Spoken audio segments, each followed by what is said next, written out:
Hello, this is Pastor Jason with Love and the Truth. Welcome you here.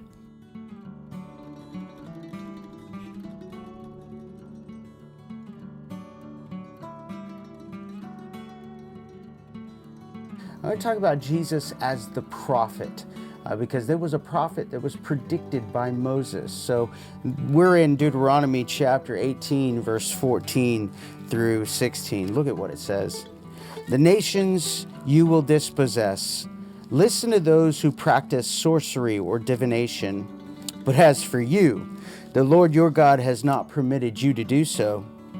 The Lord your God will raise up for you a prophet like me from among you, from your fellow Israelites, and you must listen to him. For this is what you asked the Lord your God at Horeb on the day of the assembly, when you said, let us not hear the voice of the Lord our God, nor see this great fire anymore, or we will die. What does this mean? We've got this text that doesn't seem to apply to other prophets. In other words, no one looked at this text and said that Elijah or Elisha or that Zephaniah or Zechariah or Jonah ever matched this description, because Moses says something different. He says, a prophet like me. Well, Moses saw God face to face. He spoke with God face to face. And so the likeness here is the relationship to God and the spatial distance between this prophet and God. But notice what he also says here. It says, this prophet, he is going to speak to you God's word.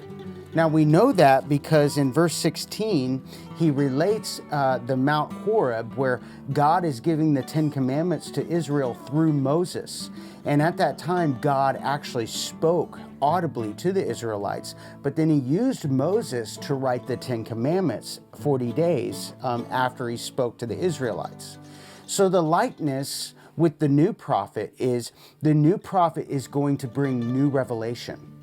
That's quite different, because the old prophets didn't bring new revelation in a sense.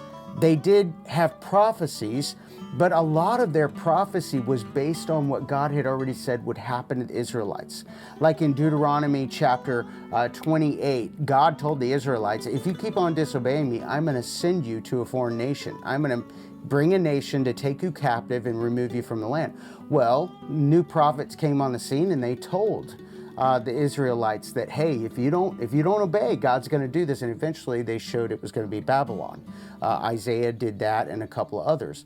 So what is the new difference between Jesus and these old prophets? It's that Jesus is going to further reveal the character of God. He's going to further reveal the plan of God. What was concealed in the Old Testament is going to be revealed in the New, and that is going to be done through Jesus. And what do we find with Jesus?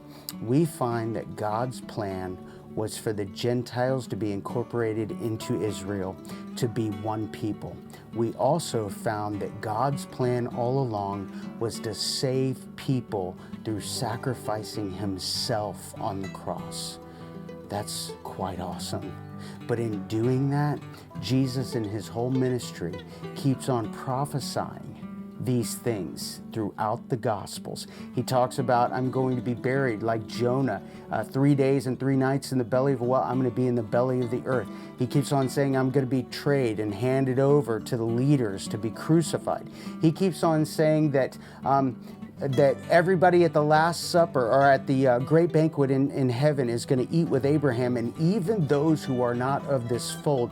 He talks about like the Gentiles. And so the great news is that we have a great prophet in heaven who's not only a prophet, he's a suffering servant. He's not only a suffering servant, he is God. He's not only God, he's our great high priest who gives a sacrifice for us. So let us take time today and worship Jesus as he deserves, not as he demands, but as he deserves, because he is faithful and worthy of it.